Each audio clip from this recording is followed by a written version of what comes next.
The rise in leptospirosis cases in the wake of massive flooding has put hospitals and health authorities on alert.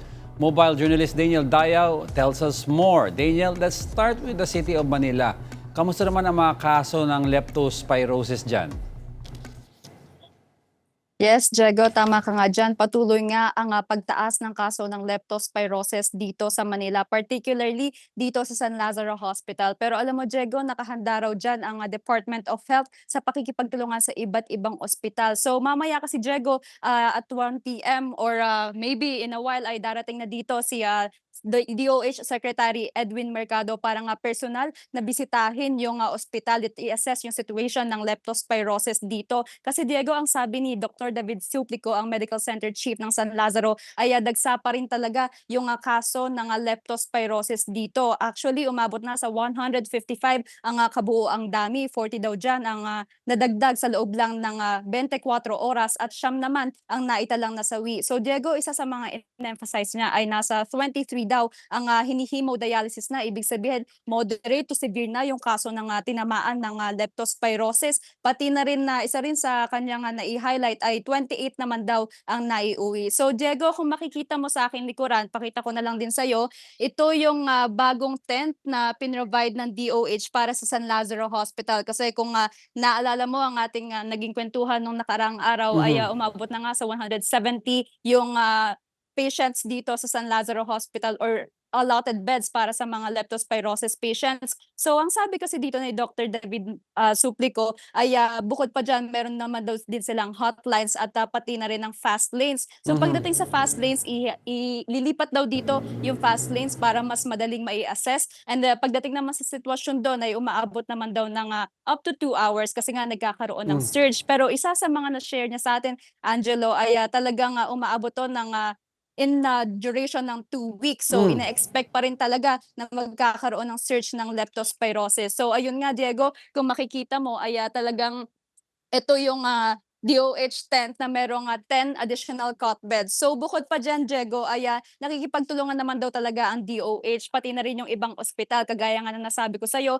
nagdo-donate din ng ibang ospital dito or nagpapahiram ng cot beds para nga sa dadagsa pa na mga leptospirosis patients dito sa San Lazaro Hospital. Okay, Daniel, Diego. linawin ko lang yung pinakita mong tent sa likuran mo. That is for those who need to be admitted.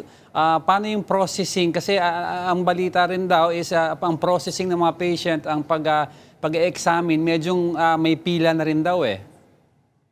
Yes, tama ka dyan, Diego. Ito kasing nakikita mo, ito nga yung cot beds, yung mga additional 10 cot beds ng DOH na provide here sa San Lazaro Hospital. So to answer your question, meron pa ring fast lanes. Isa yung San Lazaro Hospital sa may fast lanes ng DOH. And pagdating nga sa processing, doon kasi sa fast lane, Diego, ang ginagawa is nagtatanong, ina-assess kung ano yung sintomas, Okay. ini-interview kung ano yung mga information ng pasyente. And apart from that, magkakaroon nga ng confirmatory test kung saan ilalaboratory test nga yung pasyente para makita kung Okay. mild, moderate, or severe yung kaso. So to answer your question, Diego, patuloy pa rin daw kasi yung pagdagsa, lalo na kung hapon, para sa mga nagkaroon ng exposure ng baha, yung mga voluntaryong pumunta dito. So ang sabi nila, inaabot daw talaga ng 2 hours yung Okay. pagpila sa fast lane dito, Diego. Okay, Daniel, kasi ang ospital ng Muntinlupa is reportedly at 166% occupancy na raw. Ano ang sitwasyon ngayon doon?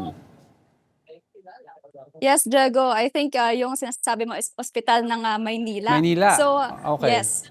Okay, Diego, yung ospital kasi ng Maynila, ang sinabi dito ay talagang nagkaroon na ng full bed capacity. Yan ay ayon sa Manila Mayor Isko Moreno. So, Diego, ang sabi niya talaga ay nagdadagdag daw ng facility. So, isa na rin doon ang Manila Infectious Disease Control Center kung saan nag-allot ng additional 17 beds, which is 10 na daw ang na-occupy dahil nga patuloy pa rin yung pag-surge ng leptospirosis patient. So far, Diego, ang sinasabi naman ni Manila Isko Mayor Moreno ay talagang nakikipagtulungan daw, kasama na rin dyan yung door to door ng mga health evacuation or health centers ng Kawani ng Maynila. So kanina, Diego, nakapunta tayo sa isang health center at ang sabi nila ay pinaplano pa lang daw. So far, to assess yung kanilang statement sa akin ay hindi pa naman nagsisimula yung door-to-door campaign, pero nililinis pa raw at pinaplano kung paano nga yung sistema at kung saan magsisimulang lugar, Diego. Alright, well, thank you for those updates. Mag-ingat ka, mobile journalist Daniel Dayao.